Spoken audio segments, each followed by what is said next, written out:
भारतीय स्वातंत्र्याच्या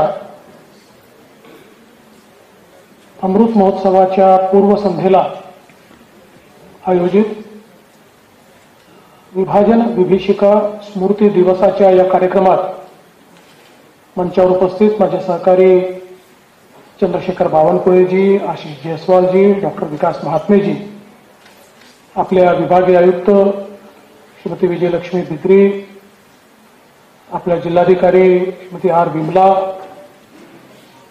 मनपा आयुक्त श्री राधाकृष्णन, श्री शांतनु गोयल, आजचे प्रमुख वक्ते तरुण भारतचे संपादक श्री गजानन निमदेव, या ठिकाणी विशेषत्वाने उपस्थित आपले सर्व पूजनीय स्वातंत्र्य संग्राम सेनानी, त्याचप्रमाणे विस्थापित कुटुंबातील सदस्यगण, उपस्थित सर्व भगिनी बंधूंनो आणि मीडियातील मित्रांनो, माननीय पंतप्रधान नरेंद्र मोदीजी यांनी आझादी का अमृत महोत्सव हा आपण कसा साजरा केला पाहिजे या संदर्भात एक अतिशय विस्तृत अशा प्रकारची समिती तयार केली आणि स्वातंत्र्याचा अमृत महोत्सव सुरू होण्याच्या 75 आठवडे आधी आणि त्यानंतर एक वर्ष म्हणजे 15 ऑगस्ट 2023 पर्यंत विविध प्रकारचे कार्यक्रम आपल्या देशामध्ये आपण आयोजित करतो। या सगळ्या कार्यक्रमांचा हेतू एकच आहे की आझादी का अमृत महोत्सव हा सरकारी कार्यक्रम होऊ नये, हा समाजाचा कार्यक्रम झाला पाहिजे। आपल्या देशाच्या प्रती प्रत्येक व्यक्तीच्या मनामध्ये राष्ट्रभावना जागृत झाली पाहिजे आणि त्यासोबत आपल्या समाजाकरता काहीतरी करण्याची इच्छा, आपण समाजाचा भाग आहोत आणि त्यामुळे सामाजिक भान देखील प्रत्येक व्यक्तीमध्ये जागृत झालं पाहिजे। या दृष्टीनं अनेक कार्यक्रमांचं आयोजन या निमित्ताने करण्यात आलं आणि याचाच एक भाग म्हणून विभाजन विभीषिका स्मृती दिन हा दिवस आपण साजरा करतोय म्हणण्यापेक्षा आपण पाळतोय असं म्हणणं हे जास्त महत्वाचं आहे। कारण विभीषिका ही साजरी करता येणार नाही, ती पाळावी लागेल, त्याची स्मृती आपल्या मनामध्ये जागृत ठेवावी लागेल। कारण आपल्याला माहिती आहे की जो समाज आपला इतिहास विसरतो त्याला वर्तमान तर असतं पण त्याला भविष्य नसतं। इतिहास हा त्यातनं शिकवण घेण्याकरता लक्षात ठेवायचा असतो। इतिहासाची पुनरावृत्ती होते असं म्हणतात, पण चांगल्या इतिहासाची पुनरावृत्ती झाली पाहिजे आणि वाईट इतिहासाला आपल्याला पराजित करता आलं पाहिजे। आणि म्हणूनच विभाजन विभीषिका स्मृती दिवस आजच्या पिढीला स्वातंत्र्याच्या वेळी आमच्या समाजानं काय भोगलंय हे समजलं पाहिजे, याकरता आपण पाळतो। विभाजनाचं बीज हे जर समाजामध्ये रोपित झालं तर ते कधीच राष्ट्र संघटित ठेवू शकत नाही। विभाजनाच्या बीजापोटी राष्ट्राचे तुकडे आपण बघितल्यात, अनुभवल्यात आणि भोगले देखील आहेत। आणि म्हणून हे जे काही विभाजनाचं बीज आहे, ज्याचा उल्लेख निमदेवजींनी चांगल्या शब्दात केला, जातीयता असेल, भाषा भेदभाव असेल, धार्मिक सांप्रदायिक भेदभाव असेल, या सगळ्या गोष्टी आम्हाला दूर करून कशा प्रकारे संघटित भारत उभा करता येईल याकरता आजचा दिवस आपण पाळतो। आणि जेव्हा एखादा अखंडित अशा प्रकारचा राष्ट्र खंडित होतं त्यावेळी त्याची विभीषिका काय आहे ती अनेक पिढ्यांनी बघितली आहे। आज तर आपण त्याचे फोटो बघतो, इथे प्रदर्शन आहे। ट्रेनच्या ट्रेनमध्ये केवळ मृतदेह परत येत होते, अशा प्रकारची अवस्था. म्हातारे पोतारे लोकांपासून तर अगदी आत्ता जन्मलेल्या बालकाला शेकडो किलोमीटर पायी पायी घेऊन उपाशी पोटी निघणारी आई ही त्या काळामध्ये आपण बघितली. कोण कुठे चाललाय परिवारातलं कोणालाच माहिती नाही, पुन्हा भेट होईल की नाही याची कल्पना नाही, अशी अवस्था आपण पाहिली आहे.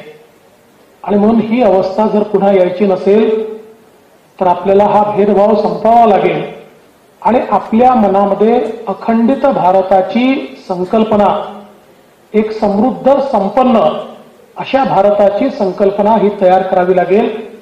त्याकरता खऱ्या अर्थानं आजचा दिवस हा आपण या ठिकाणी पाहतो. आज स्वातंत्र्याचे 75 वर्ष पूर्ण झाल्यानंतर देखील आमच्या सिंधी समाजातल्या 2 कुटुंबांना आत्ता आपण नागरिकतेचं प्रमाणपत्र दिलंय. म्हणजे 75 वर्ष आजही त्या पाणीच्या त्या विभाजनाची विभीषिका त्यांच्या परिवारात जिवंत आहे.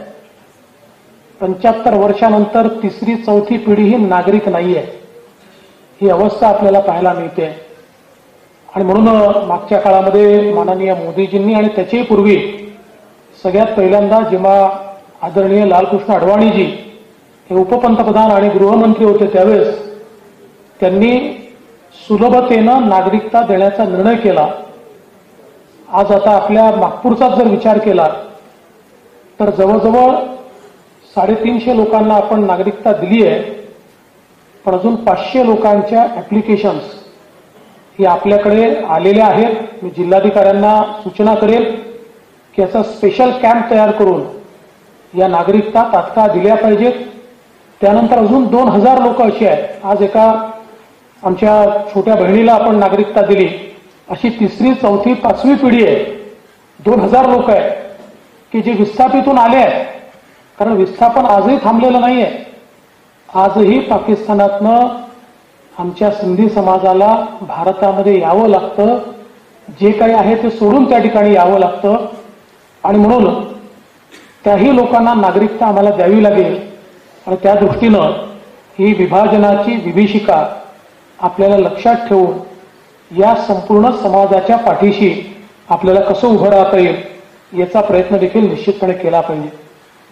आज यासोबत या ठिकाणी स्वातंत्र्याच्या अमृत महोत्सवाच्या निमित्ताने आपण स्वातंत्र्य संग्राम सेनानींचा सत्कार केला आणि माननीय पंतप्रधानांनी अपेक्षा व्यक्त केली आहे की आपण स्वातंत्र्याच्या अमृत महोत्सवाच्या निमित्ताने स्वातंत्र्य समराचे जे अनाम सेनानी होते, काहींची नावं तर आपण इतिहासात वाचतो, त्यांचा पराक्रम वाचतो, पण असे अनेक अनाम सेनानी आहेत की ज्यांचा पराक्रम अतिशय मोठा आहे, ज्यांनी संघर्ष केला आहे, ज्यांनी जेल भोगली आहे, ज्यांनी सत्याग्रह केला आहे, पण त्यांच्या नावाचा कुठे उल्लेख देखील होत नाही.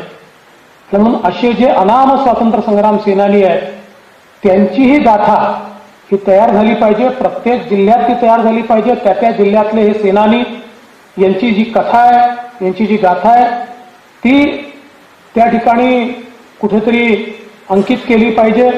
त्याच्यावर व्हिडिओज तयार केले पाहिजेत, ते युट्यूबवर टाकले पाहिजेत.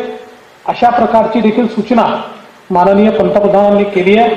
मला विश्वास आहे की आपल्या नागपूर जिल्ह्यातलं मी बघितलं बाहेर जे प्रदर्शन लागलंय त्या ठिकाणी नागपूर जिल्ह्यातले काही स्वातंत्र्य संग्राम सैनिक यांचा त्यावेळेचा जो काही जीवन पाढ्या तो आपल्यासमोर आलाय, पण या संदर्भात अजून रिसर्च करून त्याचे काही व्हिडिओज देखील आपण तयार केले पाहिजे, जेणेकरून कोणामुळे हे स्वातंत्र्य मिळालं.